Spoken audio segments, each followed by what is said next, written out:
I'm Candice Lake. I am the director of the Autism Center for Child Development here at Wedgwood. So can you explain a little bit about what autism spectrum disorders are? Sure. Autism spectrum disorder is kind of an umbrella term that we use to describe a couple of main characteristics going to the diagnosis. So one are deficits in social communication, and the other is restricted and repetitive behavior. So you often will see things like abnormalities or just differences in things like eye contact, facial expressions, often in verbal communication, but it can be either in kind of either way. So you may see like a total lack of facial expression or pretty flat facial expression, or only a very few, or only emotional extremes communicated via facial expression, or you may see really animated and exaggerated facial expressions that are just a little more intense or just a little bit different than you would typically expect. Same thing with gestures. You can see lack of that. You can see gestures that aren't quite right, or you can see it's really animated, really talk with your hands, really kind of, really big, big expressions like that. Same thing with eye contact. It's generally not as flexible as you would see in those with neurotypical development. So you might see really intense where they kind of forget to break eye contact like you normally do in a conversation. Usually that intense eye contact makes people a little bit uncomfortable because generally in a conversation, you'll look away periodically. Not all individuals on the spectrum are doing that. And some, it's very hard to get their eye contact at all. But others, it looks really great. So you can have really great, really flexible skills in some areas, and then skills that are just not quite the same as neurotypical individuals in other areas. Same with verbal communication. So you may see those who don't talk really at all. Or you can see some who use just really different words for things, like they make up their own words for certain things, and that's how they prefer to communicate. Or you can see really advanced language, so language that is really formal for their age, like the 4-year-old who, speaks in full sentences and doesn't use contractions, and is just very formal with their speech. There's just such a wide range that you can see. So autism is very different for each person affected. And you really often see this uneven profile of skills. So you may see really great social skills, but then really poor skills in other areas like self-care. And then the other area is restricted and repetitive behavior. So that's where we see rigidities a lot of the times. You may see hand and finger mannerisms or body posturing and things like that. You may also just see kind of an insistence on sameness. Sometimes kids like to line things up in a certain order. And typically developing kids will do that too. But it's when you try to move them that you can kind of see whether this is problematic or not, and whether it would really be one of those characteristics we'd look at in a diagnosis. So if you move one of the things out of line, what happens? You can see problems with taking a different route to school, or switching from summer clothing to winter clothing, transitions being really difficult. All of that kind of falls into that restricted and repetitive behavior. Okay. So really it's a spectrum. Definitely. So what is Wedgwood's Autism Center for Child Development? So we provide early intensive behavioral intervention for young children with autism. We primarily, our biggest, area right now is our early intervention, where we see kids ages 2 to 6, generally. So from whenever they're diagnosed, which is often around 2 when it's early, can be 3.5, 4. So whenever they're diagnosed, up until they're ready to kind of transition to school, a lot of the times. We also have added some additional programming. So we've just started adding some focused behavioral intervention. So that might be older clients or those who really don't need the comprehensive intervention that we do in our early autism center. So we can work on things like food variety. So we have some kids who are very selective with their eating, and that's really common in individuals with autism. And so we can work on that, and we can bring them in for 2 meals and a snack, and they could be here for a half day and do for just 6 weeks. And then we've expanded their food variety. They're able to eat just various foods and expanded their repertoire. And then they're able to just go back, do school, and just not need therapy anymore. So other challenges like that, sleep problems, toileting, that we could see in kind of a time-limited manner. We do our focused behavioral intervention. And we do have some after-school availability for that as well. We've also recently started social skills groups. So those are going to be running in the fall. We are taking registrations for those now for school-age kids. And that's based on kind of skill level and age. So we kind of have a mix there. And we also, starting next summer, we were delayed a bit because of COVID.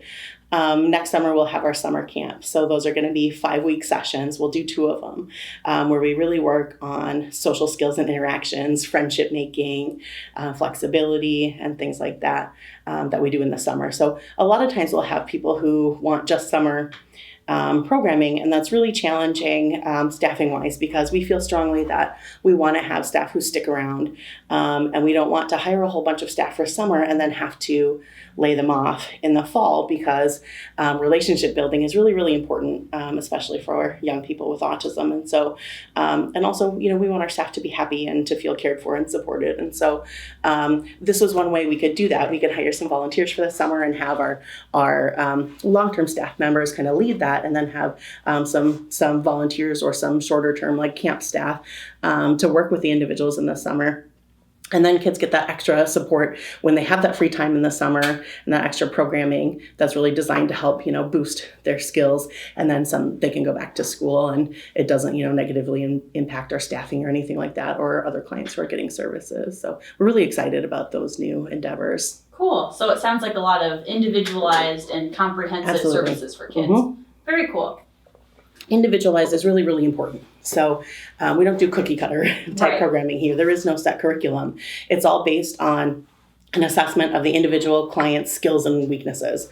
So we've tailored the treatment based on their needs, based on a thorough assessment, and the family's priorities for treatment. So if they're saying, hey, nobody's sleeping at home, bedtime is really, really tough. Well, we're going to go in the home and we're going to see it, and we're going to help intervene on bedtime, because sleep is critically important. And you may see lots of other things improve when you get sleep under control. Mm-hmm. So we take what's most important for the family, and we work on that first. Great. So working with kids as young as 2 Mm-hmm. Probably keeps you and your team on your toes. Oh, yeah. What is one challenging thing about working with young children, and then what is your favorite thing about this age group? Oh, gosh. So the favorite thing is easy to answer, because, well, there are so many good things, so I guess it's tough to pick one. But I love seeing kids learn. If you teach a kid to talk, you just want to keep doing it. It's amazing. And we hear so many first words at the program. We had a child who was 4 who I wasn't sure we were going to be able to teach to talk. And we heard him say mama, and we got to be there when he said mama to his mom for the first time, and there was not a dry eye in the place. Like, that is something you just can't beat. Mm-hmm. And it was incredible. And that parent had so much faith in us. She believed in us so much that we could really do this with her child. And they were an awesome, awesome family to work with. They were so invested and so involved. And so it was really, really rewarding to hear him say mama to her. I don't think I'll ever forget it. No, that's so beautiful. Yeah. So there's constantly things like that. We always see these big, big moments for kids. I remember the first client who ever started at the Autism Center for Child Development here, I remember when she got generalized imitation. So some individuals with autism, they don't learn from watching other people the way your neurotypical kids do. And that's how so many kids pick up so many behaviors. And so we will teach that. And so, we had a program where it's like, do this, copy me, all of those things. And one day she started doing it on her own. And somebody was like, I think that, she's really doing this. And so I went in to see, and so I did some new behavior that we had never taught before. And I knocked on the wall, and she looked at me for a second, and then she did it. And it was incredible. Like, she got it. Mm-hmm. And that opened up so many doors for her because she could look around and see what other people were doing, and she could do what they were doing and then see also the consequences. So, okay, if you open your book when the other kids open their book, then the teacher is happy with you, or whatever. There's just so many things that you can learn from watching others. And so when she got that, I just knew that her learning opportunities all the time, not just when she was in therapy, were just going to explode. So that was really, really rewarding as well. Let's see, the other part of the question you asked about the most challenging part. Oh, that's tough.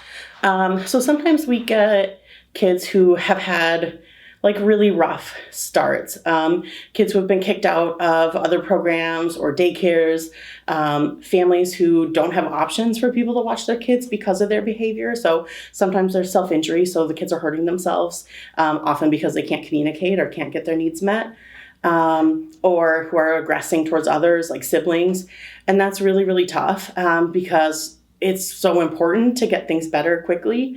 And so we tend to do a lot, and we really will rearrange the environment to make things better and accommodate that. So, we had one little one who was 3 and was large for her age and was breaking windows with her bare hands, which is obviously very, very dangerous. Mm-hmm. And there was a lot of aggression to others as well, to peers. And so she had never been invited back to anywhere. And so we actually moved all of the kids out of that classroom into other classrooms until we could get her established and get her kind of accustomed to the environment. And so we had just her in there until we got aggression lower. And then we would gradually introduce students back into the classroom. So then she would have peers to play with. And then by the time that she left us, she was able to go to school. Parents were able to get jobs because people would watch her. And she actually had a sibling and wasn't aggressing toward the sibling, and it was a safe environment. And that was just really, really cool because we knew they had been in such a tough position when they came to us. Well, it's so important too that you and your team didn't give up on this little girl when everybody else had. Yep. And that can be, I mean, obviously that was very challenging, but look at that great reward she got to learn. And, beautiful. It was really, really rewarding. It's one of those that I think I won't ever forget, and helps me remember, why we're doing what we're doing. So sometimes, we get bitten, or we twist an ankle, or we get bruised.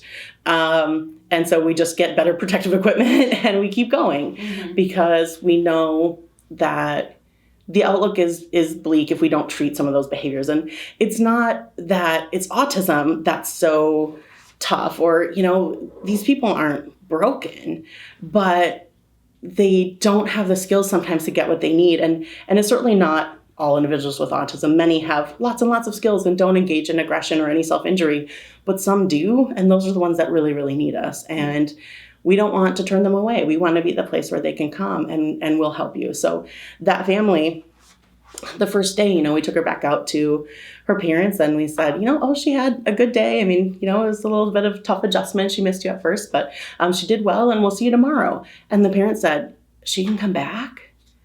And it was then that hit me how big of a deal that was, because she had never been allowed to go back anywhere, kicked out of several daycares, and they didn't have any other options. Like the parent was stuck all the time, so they couldn't work because they didn't have anyone to care for their child. And this is just a little 3-year-old who had so much potential, but had this difficult behavior. And when we could help her with that, it was really, really great. So a lot of times, finding a way that the individuals can communicate that they're comfortable with really decreases a lot of that problem behavior. Because if you think about it, if you can't tell somebody when you need something, like you're cold or you're thirsty or you're hungry, or hey, that light is really irritating my eyes right now and it kind of hurts. If you can't tell anybody that, and all you have is aggression or screaming, or I'm going to block all of this out like this, it's really tough if you're in an uncomfortable environment. So if we can give them the words or the pictures or the communication device to say, hey, could you dim those lights, please? Or turn off that really irritating music. Or, hey, I have a headache. Could you give me some Tylenol? It changes the world for them. Yeah. And why wouldn't we want to do that and make things more comfortable for them? Yeah. Beautiful. So what drew you to working with individuals with autism spectrum disorder? That's a tough one too. A lot of people fall into behavior analysis by accident, a happy accident, and I think that was the case for me also. So, in graduate school, I got to have a lot of different experiences. And one of those was working with individuals with developmental and intellectual disabilities, and I loved it. We're not trying to change people with autism and make them not look autistic. They have all kinds of personality and quirks and eccentricities, and that's what we're going for. You can be the quirky kid. That's cool. If you can ask for what you need, I'm happy with that. And there's just something so endearing about some of the different quirks, and then seeing them really come into themselves and I can be goofy and silly or quirky and, still be independent and have access to all the leisure activities that I want and all of the stuff that I want because now I can ask for them. That's just awesome.